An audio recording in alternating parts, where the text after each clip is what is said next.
خەڵک لە بارودۆخێکی سەختی دارایی و نەبوونی موچە و کار و کەسابەتدا ژیان بەرە دەکات. چاوەڕێی دەکرد سەرۆکی حکوومەت لەگەڵ جەژنە پیرۆزە مژدانە وەواڵی دڵخۆشکەر لە ڕووی چاکسازی دارایی و موچەوە با وڵاتیان بدات.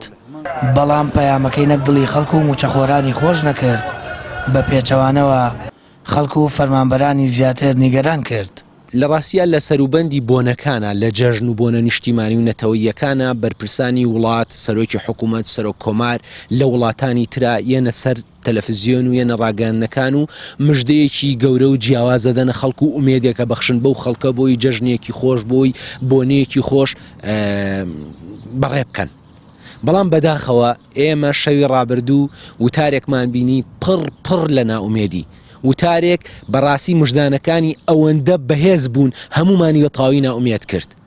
ناومێدیەک کە نەوەکانیشمانی گرتوێتەوە نەک ئێمە بەتەنها. دڵنیابن ئەم مژدانەی کە باس لە 27 ملیار دۆلار قەرزەکە هەتا کوڕا و کوڕمان ئەبێ باجەکەی بدەین.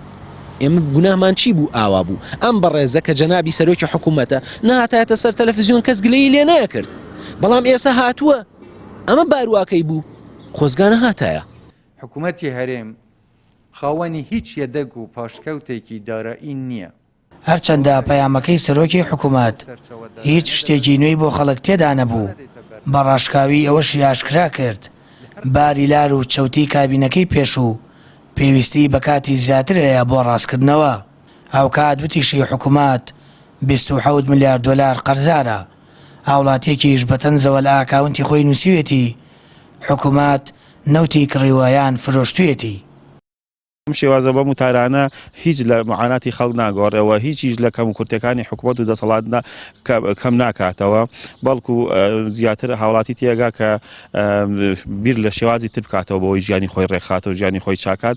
لەوانەیە بیرکردنەوەکانی خەڵک بە ئاراستەیەکی زۆر خراپە بڕوات، ژیانی هەمومان هەرێمەکەش بەرەوا خارێکی خراپ و نەخوازراوە بڕوات. بودجە و خەرجی دام و دەستگاکانی هەرێم و موچەخۆران ڕێک دەخەینەوە. سەرۆکی حکوومەت لە بەشێکی وتارەکەیدا ئەوەشی باس کرد پێداچوونەوە بە سیستەمی موچەدا دەکەن و دوور نییە سیستەمی پاشەکاوت بسەپێننەوە. ڕۆژنامەنووسێکیش لە بابەتێکی شکاریدا بڵاوی کردوێتەوە بۆ دانەوەی 27 ملیار دۆلار قەرز ئەگەر حکوومەت بکەوێتە سەرپێی خۆی و ساڵانە 9 ملیار دۆلار داهاتیە بێت، لە سەدا 20 و داهاتە بداتەوە بە قەرز. ئەوە 15 ساڵی پێویستە ئەگەر قەرزەکان زیادەشی نەچێتە سەر. سامان فەتاح، کەناڵی ئاسمانی پەیام، هەڵەبجە.